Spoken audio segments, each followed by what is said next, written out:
intii uu socday dagaaladii lagula jiray gumeystayaashii reer Yurub sida Ingiriis, Talyaani iyo Faransiis waxaa geyiga Soomaalidu degto ka hana qaaday halgamayaal naftooda iyo maalkooda u horay difaaca diintooda iyo dalkooda Soomaaliyeed. haddaba waxaan maanta mowduuceena ku soo qaadan doonaa taariikh kooban oo ku saabsan halgamaa Sayid Maxamed Cabdulle Xasan iyo ciidamadiisii daraawiishta. ku soo dhawaada daawadayaal muuqaalkeena maanta.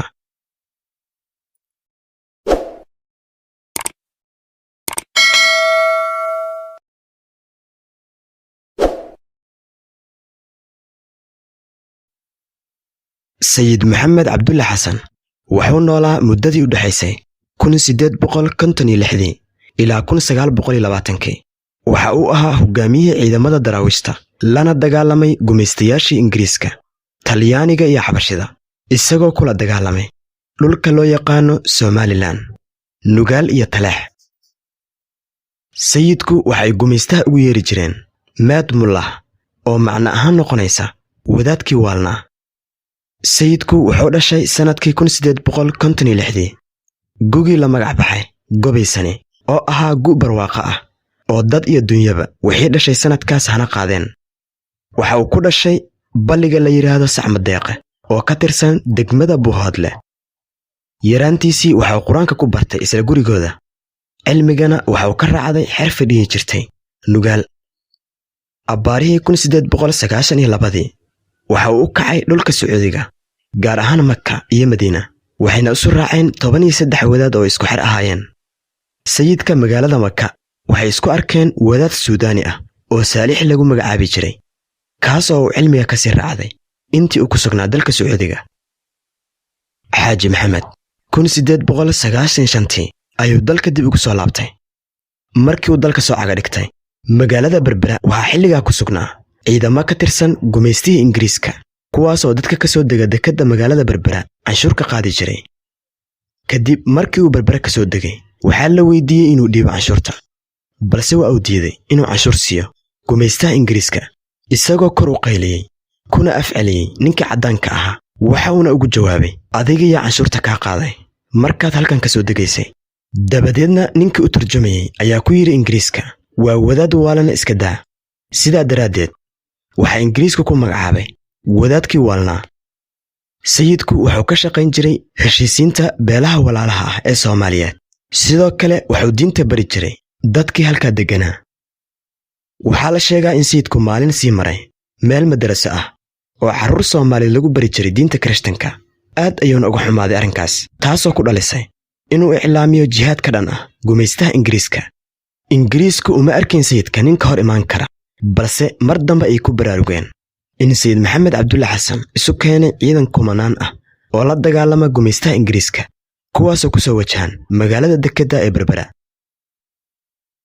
daraawiish 20 sano ayay duurka ku jirtay, iyagoo u dhaxeeyey mar la jabiyo iyo marar ay ka guulaystaan.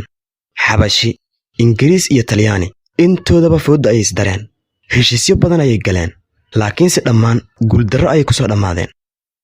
intii u dhaxaysay 1900 ilaa 1920 41 goobood ayay ciidamada daraawiishta Ingiriiska ku kulmeen.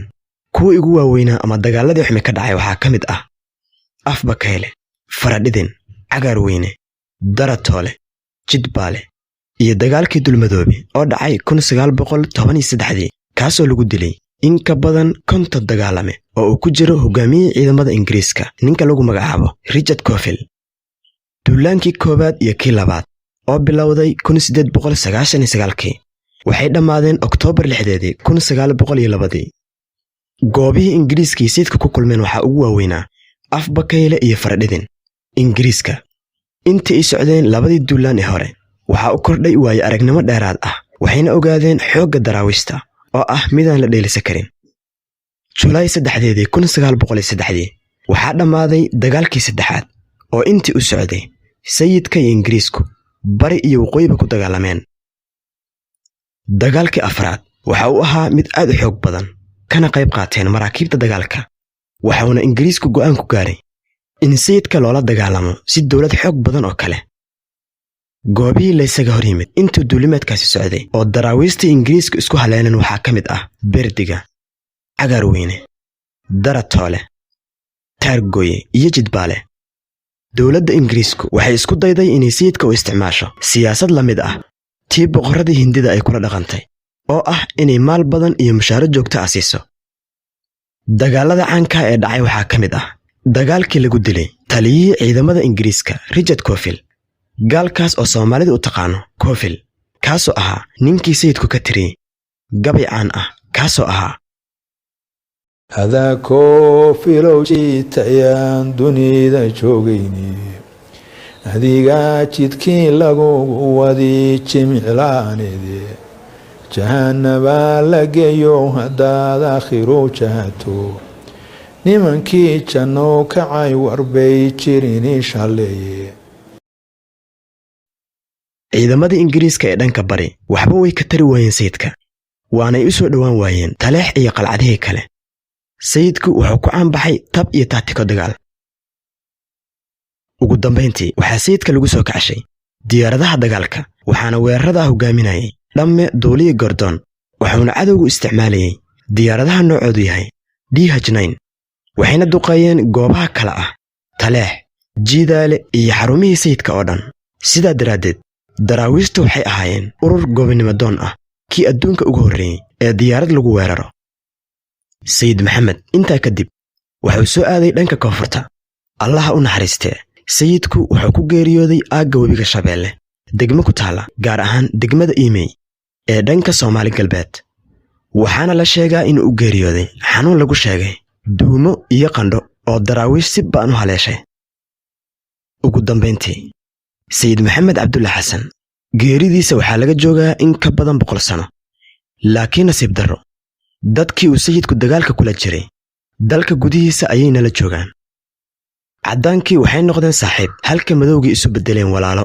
tusaale ahaan xabashida ama Itoobiyaanka oo waqtigaas cadow ahaa dagaalo badan oo la galay sayidku hadda waxaa laga dhigtay walaalo waxaana macquul ah in dagaalkii 77 ama dagaalkii xoreynta Soomaali galbeed aad maqasho iyadoo la dhahayo waxa uu ahaa dagaal sokeeye oo dhex maray laba dal oo walaalo ah kuwaasoo kala ah Soomaaliya iyo Itoobiya haddaba maxaa loo laayahay hogaamiye la mid ah halgamayaashii Soomaaliyeed iyo in Soomaaliya iyadu ismaamusho